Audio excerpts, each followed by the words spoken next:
नमस्कार. एग डोनेशनबद्दल सांगायचं म्हणलं तर मी बरेच काही गोष्टी आता तुमच्याशी शेअर केल्यात, पण आम्ही जवळजवळ एक 10-12 वर्ष झालं एग डोनेशन प्रोसिजर करतोय. खूप सारे पेशंट जे हॅपी होऊन गेलेत, आनंदी होऊन गेलेत. त्यांचा आनंद हा गगनात न मावना इतका असतो. त्यातले 1-2 अनुभव मी तुम्हाला शेअर करते आज. एक कपल होता, ॲक्च्युली ते डॉक्टरच होते. त्यांचा मुलगा 12वीला असताना सायकल चालवताना एसटीनं त्याला उडवलं, ॲक्सिडेंटल त्याचं डेथ झालं. त्याच्यानंतर ती 5-6 महिने ती बाळाची आई होती, ती डिप्रेशनमध्ये गेली होती. तिचा हजबंड आमच्याकडे घेऊन आला तिला. तिचं ॲप्रॉक्सिमेटली एज 39 to 40च्या आसपास होतं. तिचं AMH केलं, लो वॅरंट रिझर्व होतं.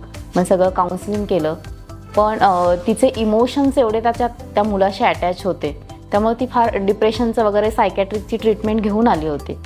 1-2 सेशन काउन्सिलिंग झाल्यानंतर मग ती एग डोनेशनसाठी रेडी झाली.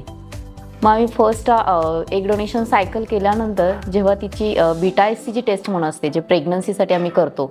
फर्स्ट आपल्याला प्रेग्नन्सी ब्लडमध्ये समजते, नंतर युरिनमध्ये समजते, मग गर्भाशयात कळतं. तर फर्स्ट स्टेज असते बीटा SCची, जी ब्लडमध्ये बघितलं जातं. जेव्हा तिचं बीटा SCची लेवल 104 असं आलं होतं, ते पॉझिटिव्ह होतं. जेव्हा आम्ही तिला सांगितलं की तू प्रेग्नन्सी पॉझिटिव्ह आहे, तेव्हा ती फर्स्ट टाईम, मुलगा गेल्यानंतर फर्स्ट टाईम स्माईल केलं होतं तिने. मग त्याच्यानंतर तिचा प्रवास सुखकारक चालू झाला आणि डिलिव्हरीनंतर तिला मुलगी झाली. ती खूप खुश होती. आफ्टर 2 days लगेच ती वरती येऊन, जो अजून एक सेट राहिलेला आहे आमचा, तो आम्हाला नंतर ट्रान्सफर करायचा आहे. मला आशा आहे की माझा मुलगा परत येऊ शकतो. थँक्यू.